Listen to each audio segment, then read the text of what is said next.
तो चलिए शुरुआत करते हैं पहली खबर से। पहली खबर है, देखिए, कच्चा तेल वाकई पानी से सस्ता होगा? ये एक बड़ा सवाल इन दिनों सभी के कानों में गूंज भी रहा है। जेपी मॉर्गन ने $30 प्रति बैरल की भविष्यवाणी की है और ये भविष्यवाणी बढ़ती ग्लोबल सप्लाई, ओपेक प्लस की स्ट्रैटेजी, डीप सी और शेल ऑयल बूम और साथ ही स्लो होती डिमांड की वजह से कच्चे तेल पानी से सस्ता हो सकता है। इस बात के अब कयास लगाए जा रहे हैं। अब ग्राफिक्स के जरिए समझिए इस पूरे मामले को। जेपी मॉर्गन ने यह कहा है कि साल 2027 तक कच्चे तेल की कीमत इतनी तेजी से नीचे जा सकते हैं कि 1 लीटर कच्चा तेल 1 लीटर पानी से भी सस्ता हो जाएगा। अब 1 लीटर पानी की अगर हम मार्केट में कीमत की बात करें तो लगभग 20 से 25 रुपए तक है, नॉर्मल जो पानी मार्केट में उपलब्ध है। अब यह कहा जा रहा है कि कच्चा तेल लगभग 20 से 25 रुपए लीटर हो जाएगा। जेपी मॉर्गन का यह दावा है कि ब्रेट क्रूड $30 प्रति बैरल तक गिर सकता है। मतलब इसको समझिए कि भारत में कितनी बड़ी ये बदलाव कर सकता है। भारतीय मुद्रा में अगर $1 95 रुपए का माना जाए तो 1 बैरल की कीमत लगभग 2,850 रुपए होगी। 1 बैरल में लगभग 159 लीटर होते हैं, तो 1 लीटर कच्चे तेल की कीमत लगभग 17 रुपए से 90 पैसे पड़ेगा, यानी कि 17 रुपए 90 पैसे लगभग पड़ेगा, यानी कि 1 लीटर पानी से भी सस्ता पड़ेगा, क्योंकि 1 लीटर पानी की कीमत मार्केट में 20 से 25 रुपए तक है। अब आज दिल्ली में 1 लीटर पानी लगभग 17 से 20 रुपए अगर हम कहें तो इसमें मिल जाता है। कई ऐसे ब्रांड्स हैं जो 20 से 25 रुपए में पानी उपलब्ध करवाते हैं, यानी हालात अब ऐसे बन सकते हैं कि क्रूड ऑयल पानी से भी सस्ता हो जाएगा। और जरा समझिए कि अगर ये भविष्यवाणी सच साबित होती है तो भारत में रुपए डॉलर के मुकाबले में 100 रुपए तक भी गिर जाए, तब भी भारत सरकार के पास पेट्रोल और डीजल की कीमत में कटौती करने की गुंजाइश होगी। मौजूदा समय में खाड़ी देशों का कच्चा तेल यानी कि ब्रेंट क्रूड ऑयल की कीमत लगभग $63 प्रति बैरल देखने को मिल रहा है। अब जेपी के अनुमान के अनुसार अगले 16 महीने में, जरा समझिए, लगभग अगले 1.5 साल में कच्चे तेल की कीमतों में 50% से ज्यादा की गिरावट देखने को मिल सकती है। अब दाम कम होने का कारण जेपी के अनुसार बढ़ती ग्लोबल सप्लाई होगी। पूरा मामला समझिए। दरअसल क्रूड ऑयल की कीमत 2 सालों में लगातार गिर रही है और इसी गिरते क्रूड ऑयल की कीमतों के अनुसार जेपी मॉर्गन ये बात की भविष्यवाणी अब कर चुका है कि अगले 1.5 साल में लगभग कच्चे तेल की कीमत 18 से 20 रुपए प्रति लीटर हो जाएगा।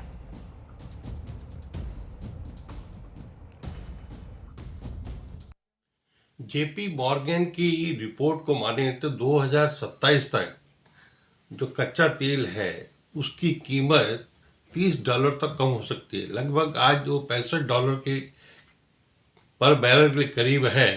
30 का कम होना मतलब आधा अगर वो उसका रेट रह जाता है तो आप सोचिए कि भारत में पानी से भी सस्ता मिलेगा मार्च 2027 तक पेट्रोल। उसका कारण क्या है कि ये जो कीमतें हैं डिमांड और सप्लाई पर आधारित होती है। अब जब डिमांड तो बढ़ेगी लेकिन उसके साथ साथ सप्लाई भी अगर बढ़ती है, नॉन ओपेक कंट्रीज जो हैं उनके अंदर अगर उसकी खपत के साथ साथ सप्लाई भी बढ़ती है तो विश्व में जो सप्लाई चेन है इसकी बढ़ जाएगी। सप्लाई ज़्यादा होगी तो डिमांड भी बढ़ेगी, लेकिन सप्लाई ज़्यादा होने के कारण इस रेट के ऊपर असर होगा। यूक्रेन वार के समय भी जब रशिया से तेल खरीदने के लिए स्ट्रेटेजिकली कुछ देशों ने कहा कि रशिया से तेल खरीदना जारी रखना चाहिए, नहीं तो तेल की कीमतों में कमी आ जाएगी। तो ये तेल जो है उसकी जो कीमतें हैं वो डिमांड और सप्लाई पर आधारित है। और जेपी मॉर्गन ने जो स्टडी किया उसके अनुसार मार्च 2027 तक उसकी खपत के साथ साथ उसकी सप्लाई भी बढ़ने वाली है। तो हो सकता है कि उसके कारण से रेट में इतना फर्क आए और जो लोग व्हीकल्स चलाते हैं उनके लिए निश्चित रूप से ये एक अच्छी खबर हो सकती है कि 2027 तक उनको जो पेट्रोल है वो पानी से भी सस्ता मिलने की उम्मीद की जा सकती है। अब बढ़ेंगे अपने दूसरी खबर की ओर। मुजफ्फरनगर के 26 साल के दूल्हे ने एक ऐसी मिसाल पेश की है जिसकी चर्चा न सिर्फ अब जिले में बल्कि पूरे देश में हो रही है। 26 साल का ये दूल्हा दहेज के 31 लाख रुपए लेने से मना कर देता है। बिल्कुल सही सुन रहे हैं आप, 31 लाख रुपए लेने से ये दूल्हा इनकार कर देता है। शगुन के तौर पर सिर्फ 1 रुपए ही स्वीकार करता है। अब समझिए ये पूरी बात। शादी के दौरान दुल्हन के परिवार वालों ने तिलक की रस्म के लिए 31 लाख रुपए की थाल सजाई। थाल सजाकर जब दूल्हे को पेश की गई, जब दूल्हे को उसे दिया गया, तो दूल्हे ने उसे लेने से इनकार कर दिया और ये कहा कि मुझे इसे लेने का कोई अधिकार ही नहीं है। ये दुल्हन के पिता के पूरे जिंदगी भर के मेहनत की कमाई है और मैं इसे स्वीकार नहीं कर सकता। अब यह अनोखी शादी वायरल भी हो रही है। दूल्हे की जमकर लोग तारीफ भी कर रहे हैं।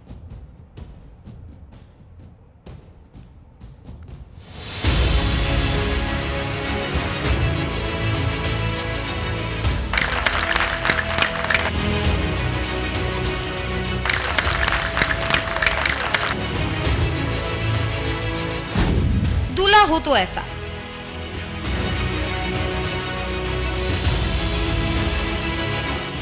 मुजफ्फरनगर में दूल्हे ने दहेज के 31 लाख लौटाए।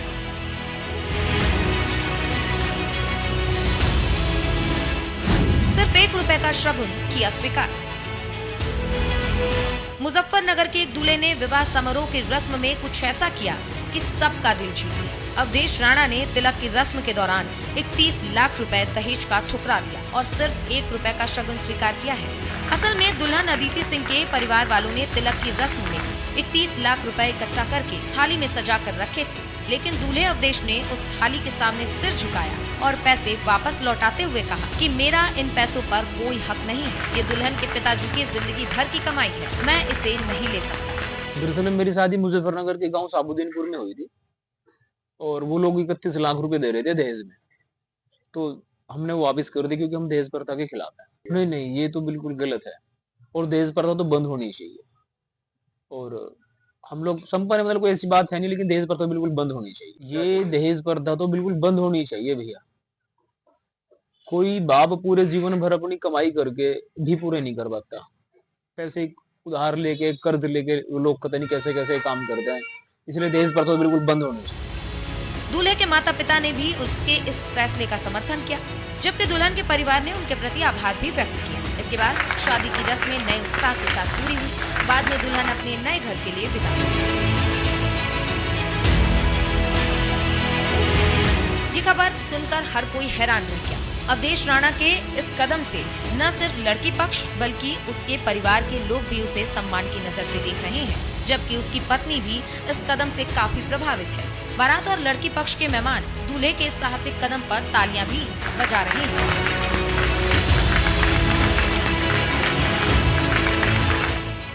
आपको बता दें कि दुल्हन अदिति के पिता सुनील का निधन कोरोना काल में ही हो चुका था, जिसके बाद अदिति और उसका भाई अपने नाना सुखपाल के यहाँ रह रहे थे। अदिति ने यहीं से अपनी MSc की पढ़ाई पूरी की। नाना सुखपाल ने ही उसका रिश्ता बुढ़ाना के व्यापारी परिवार से जुड़े अवधेश राणा के साथ तय किया। ग्रामीणों का कहना है कि अवधेश राणा ने हाथ जोड़कर पैसे लौटाने का जो सार्वजनिक संदेश दिया है, वो पूरे जिले में चर्चा का विषय बन गया है। ये दहेज लोभियों के लिए एक किस्म का कठोर संदेश है। एक गांव वाले का कहना है कि अवधेश अदिति की शादी सामाजिक कुरीतियों पर चोट का एक सशक्त उदाहरण भी है।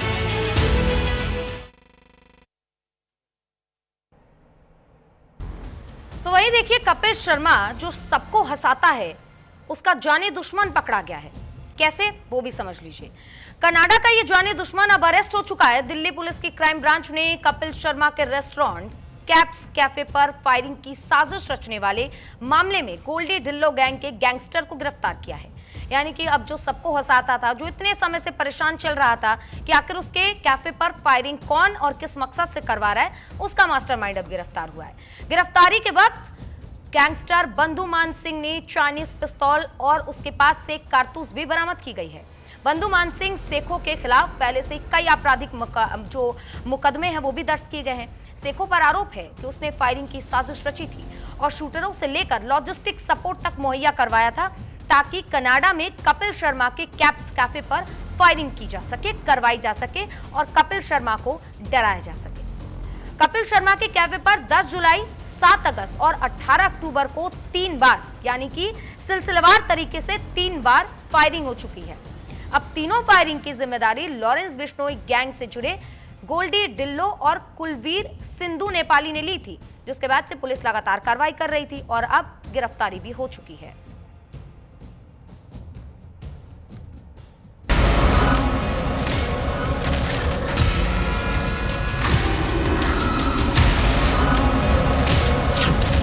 कॉमेडियन कपिल शर्मा का गुनहगार गिरफ्तार।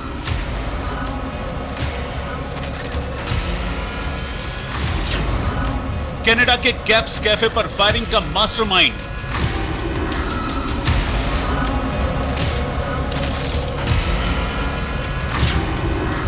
गोल्डी ढिल्लो का खास हैंडलर है बंधुमान सिंह।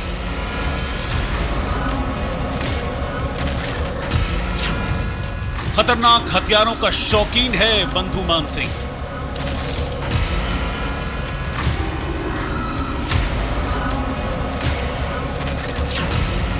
क्राइम की दुनिया में किंग बनना चाहता था बंधुमान सिंह। कॉमेडियन कपिल शर्मा को बार बार दहशत में डालने वाला बंधुमान सिंह अब गिरफ्तार हो चुका है। बंधुमान सिंह कनाडा में कपिल के कैप्स कैफे पर फायरिंग का मुख्य साजिशकर्ता बताया जा रहा है। दिल्ली पुलिस की क्राइम ब्रांच ने शुक्रवार को इसे लुधियाना से गिरफ्तार किया। बंधुमान सिंह गैंगस्टर गोल्डी ढिल्लो का अहम हैंडलर बताया जाता है। गिरफ्तारी के दौरान पुलिस ने बंधुमान सिंह के पास से made in China PX3 high and pistol बरामद की, जिसमें 8 जिंदा कारतूस भी मिले। बंधुमान सिंह पर आरोप है कि उसने न सिर्फ फायरिंग की साजिश की, बल्कि शूटरों से लेकर लॉजिस्टिक सपोर्ट तक मुहैया कराया था।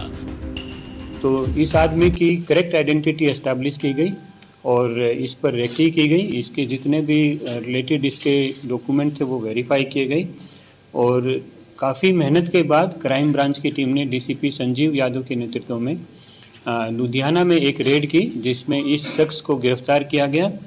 तो बंधुमान सिंह सेखों को गिरफ्तार किया इसमें, और इसके पोजेशन से जो पिस्टल बताई गई पिस्टल थी वो इससे रिकवर हुई है।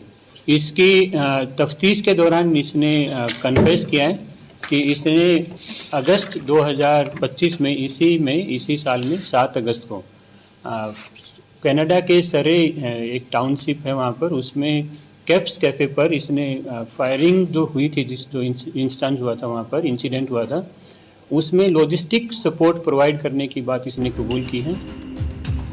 बंधुमान सिंह की जो तमाम तस्वीरें सामने आई हैं, उन्हें देखकर अंदाजा लगाया जा सकता है कि वो खतरनाक हथियारों का बड़ा शौकीन था। हथियारों से खेलना उसका बड़ा शौक था। और कहा तो ये भी जा रहा है कि क्राइम की दुनिया में बंधुमान सिंह खौफ बनाने के लिए मशहूर लोगों की सुपारी लिया करता था। मशहूर कॉमेडियन कपिल शर्मा के कनाडा कैफे पर फायरिंग करने वाले शख्स को दिल्ली की क्राइम ब्रांच पुलिस ने गिरफ्तार किया है।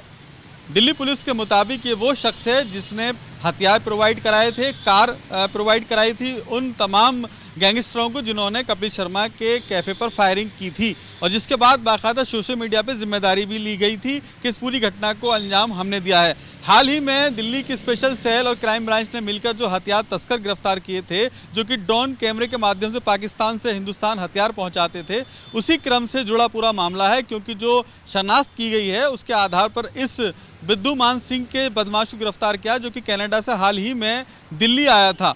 हालांकि इसको जो गिरफ्तार किया गया वो लुधियाना से गिरफ्तार किया गया। ये भी माना जा रहा है कि दिल्ली में ये किसी बड़ी घटना को अंजाम देने के इरादे में था, जो फिलहाल विफल किया गया है। लेकिन गहराई से पूछताछ जारी है। लेकिन अगर क्राइम ब्रांच के आला अधिकारियों की माने तो उनका साफ तौर पर कहना है कि इसके पास जो पिस्टल बरामद हुई है मेड इन चाइना, ये वही पिस्टल है जो हमने पूछताछ में पता किया था, जिसके बाद ये कनाडा से भारत आया हुआ था किसी बड़ी घटना को अंजाम देने के लिए।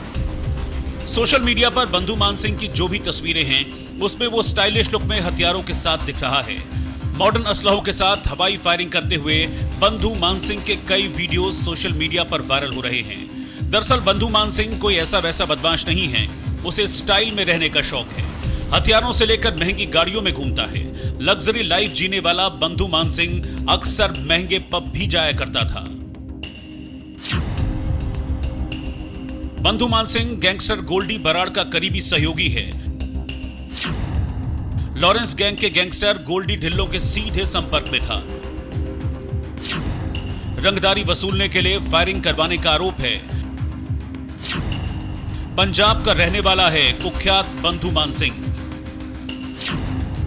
कनाडा और पंजाब दोनों जगह इसका मजबूत नेटवर्क है। इस पर पहले से ही कई गंभीर आरोपों के तहत केस दर्ज हैं। कपिल शर्मा का कैप्स कैफे कनाडा के शहर सरी में है। इसकी 7 जुलाई 2025 को ओपनिंग की गई थी। इसके 3 दिन बाद 10 जुलाई को ही कैप्स कैफे पर फायरिंग की गई और इसके बाद 2 बार और कैप्स कैफे पर फायरिंग करके कपिल शर्मा को धमकाने की कोशिश की गई। कपिल के कैफे पर पहली बार 10 जुलाई को फायरिंग हुई। इसके बाद 7 अगस्त को दूसरी बार फायरिंग हुई और 18 अगस्त को तीसरी बार कपिल के कैफे पर गोलीबारी की गई। अब पुलिस के शिकंजे में आने के बाद बंधु मान सिंह गैंगस्टर्स को लेकर क्या क्या राज खोलेगा, गोल्डी बराड़ से लेकर लॉरेंस बिश्नोई के गैंग में क्या क्या बोलेगा, अब इस पर सबकी नजरें टिकी हैं। बंधु मान सिंह की गिरफ्तारी से भारत से लेकर कनाडा तक के गैंगस्टर्स में खलबली मची हुई है। Bureau report, news India. अब देखिए, बंधुमान सिंह की गिरफ्तारी के बाद से ये कयास भी लगाए जा रहे हैं कि कई मामलों में और भी खुलासे हो सकते हैं। फिलहाल के लिए कपिल शर्मा ने इस वक्त राहत की सांस